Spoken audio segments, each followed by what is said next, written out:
नमस्कार, आकाशवाणी से विश्व दर्पण के साथ मैं फरहत नाज।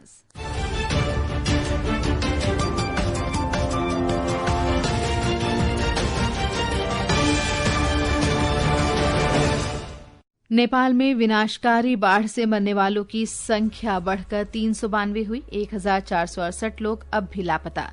भारत ने नेपाल में फंसे अपने नागरिकों को निकालने के प्रयास तेज किए। वित्त मंत्री निर्मला सीतारामन आज से अमेरिका की 6 दिन की यात्रा पर।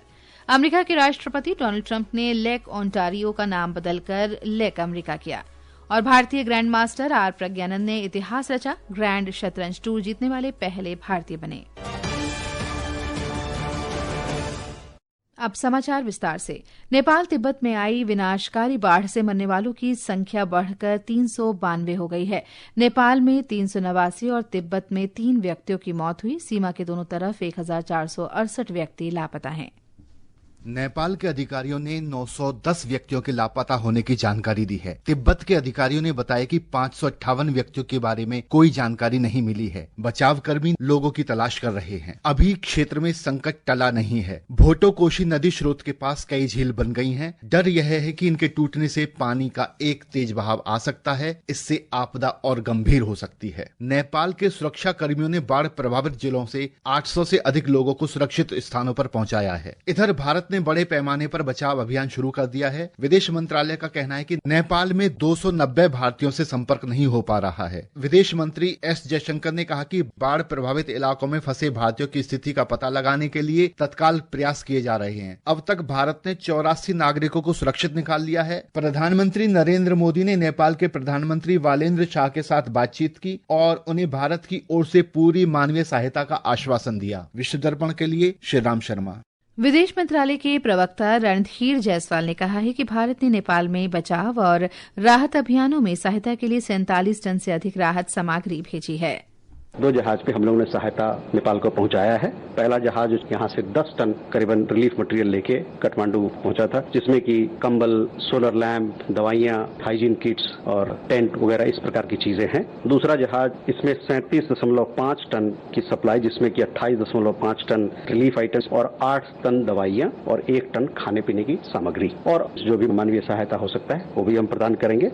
विदेश मंत्रालय ने बाढ़ के मद्देनजर लोगों की सहायता के लिए नई दिल्ली में 24 घंटे कार्यरत नियंत्रण कक्ष स्थापित किया है।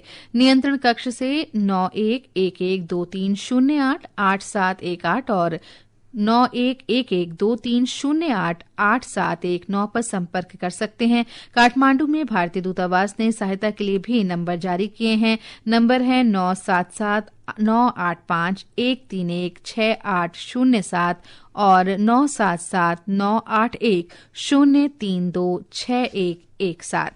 चीन के जल संसाधन मंत्रालय के अनुसार नेपाल में छोचेन खोला और पोरेपू स्यांगपो नदियों के संगम के पास बनी झील के टूटने का खतरा बढ़ गया है।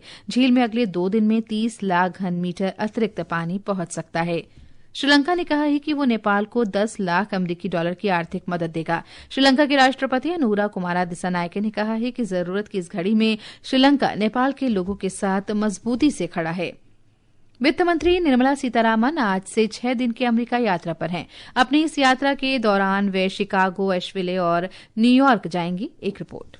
वित्त मंत्री शिकागो में प्रमुख निवेशकों के साथ एक गोलमेज सम्मेलन में भाग लेंगी और निजी क्षेत्र के अग्रणी सीईओ, अध्यक्षों और वरिष्ठ प्रतिनिधियों से मुलाकात करेंगी। इन बैठकों में भारत में निवेश के अवसर, आर्थिक दृष्टिकोण और भारत और अमेरिका के बीच व्यापार और निवेश साझेदारी को मजबूत करने पर चर्चा होगी। श्रीमती सीतारामन शिकागो विश्वविद्यालय के Polsky centre for entrepreneurship and innovation का दौरा करेंगी। वित्त मंत्री अपनी यात्रा के दौरान शिकागो में भारतीय समुदाय के सदस्यों से भी बातचीत करेंगी। इससे पहले वित्त मंत्री और कनाडा के वित्त तथा राष्ट्रीय राजस्व मंत्री फ्रांसवा फिलिप शैम्पेन के बीच कनाडा के टोरंटो में आर्थिक और वित्तीय वार्ता संपन्न हुई। दोनों पक्षों ने संयुक्त बयान में कहा कि ये बैठक प्रधानमंत्री नरेंद्र मोदी और कनाडा के प्रधानमंत्री मार्क कार्नी के बीच इस वर्ष मार्च में नई दिल्ली में हुई बैठक में द्विपक्षीय आर्थिक और वित्तीय सहयोग को मजबूत करने के लिए किए गए वादे को आगे बढ़ाती है। दोनों देशों ने इस वर्ष के अंत तक भारत कनाडा व्यापक आर्थिक साझेदारी समझौते पर बातचीत पूरी करने की अपनी साझा प्रतिबद्धता को दोहराया। मंत्रियों ने वर्ष 2030 तक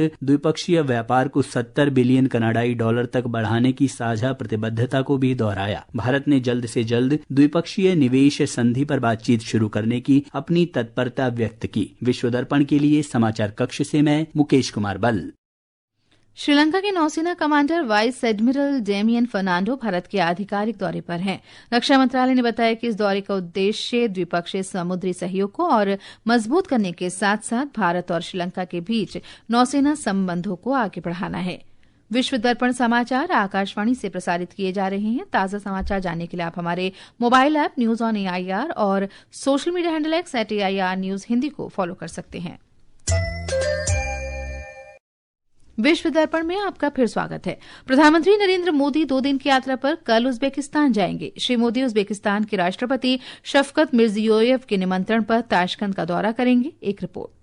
ये प्रधानमंत्री नरेंद्र मोदी की उज्बेकिस्तान की चौथी यात्रा होगी। इससे पहले प्रधानमंत्री 2015, 2016 और 2022 में इस मध्य एशियाई देश का दौरा कर चुके हैं। उज्बेकिस्तान के राष्ट्रपति शौकत मिर्जियोयेव भी 2018 और 2019 में भारत आ चुके हैं। जवाहरलाल नेहरू विश्वविद्यालय के अंतर्राष्ट्रीय अध्ययन केंद्र में मध्य एशियाई अध्ययन के प्रोफेसर राजन कुमार ने आकाशवाणी से खास बातचीत में कहा कि बार बार की गई ये यात्राएं ही दर्शाती हैं कि उज्बेकिस्तान भारत के लिए कितना महत्वपूर्ण है। भारत को अगर यूरेशिया में कोऑपरेशन बढ़ाना है तो वैसे में मुझे लगता है कि सेंट्रल एशिया के देश काफी महत्वपूर्ण हो जाते हैं और सेंट्रल एशिया के देश जो है उसमें उज्बेकिस्तान बहुत महत्वपूर्ण हो जाता है क्योंकि उसकी मिलिट्री सबसे ज्यादा पावरफुल है। इस यात्रा के दौरान प्रधानमंत्री नरेंद्र मोदी और उज्बेकिस्तान के राष्ट्रपति शौकत मिर्जियोयेव व्यापार और निवेश, रक्षा, डिजिटल कनेक्टिविटी, ऊर्जा, शिक्षा और जन सहयोग संबंधी क्षेत्रों में सहयोग की समीक्षा करेंगे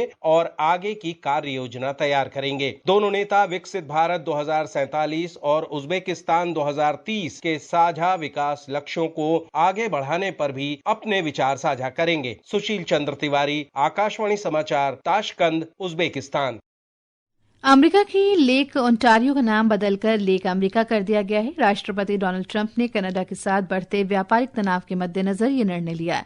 अमेरिका के गृह सचिव और भौगोलिक नामकरण बोर्ड को आधिकारिक मानचित्रों और नामकरण सूचना प्रणाली को अद्यतन करने के लिए 30 दिन का समय दिया गया है। श्री ट्रंप ने कहा कि ये झील अमेरिका के लिए एक महत्वपूर्ण आर्थिक और रणनीतिक संसाधन है जो जहाजरानी व्यापार, कृषि, ऊर्जा और राष्ट्रीय रक्षा जैसे क्षेत्रों में सहायक है। इस बीच कनाडा के प्रधानमंत्री मार्क कार्नी ने झील के स्वदेशी मूल का हवाला देते हुए नाम बदलने का विरोध किया। उन्होंने कहा कि कनाडा इसे लेक ओंटारियो ही कहता रहेगा और ये नाम अतीत में भी इस्तेमाल किया गया है, आज भी इस्तेमाल किया जा रहा है और भविष्य में भी किया जाएगा।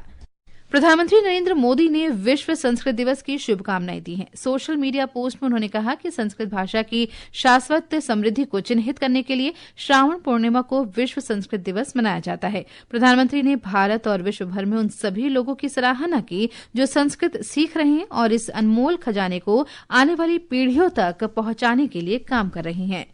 भारतीय grand master R Praggnanandhaa grand शतरंज टूर जीतने वाले पहले भारतीय बन गए हैं।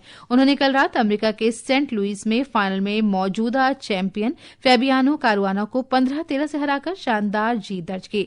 प्रज्ञानंद ने $2 लाख का पहला पुरस्कार जीतकर अगले साल के ग्रैंड शतरंज टूर में अपनी जगह भी पक्की कर ली है।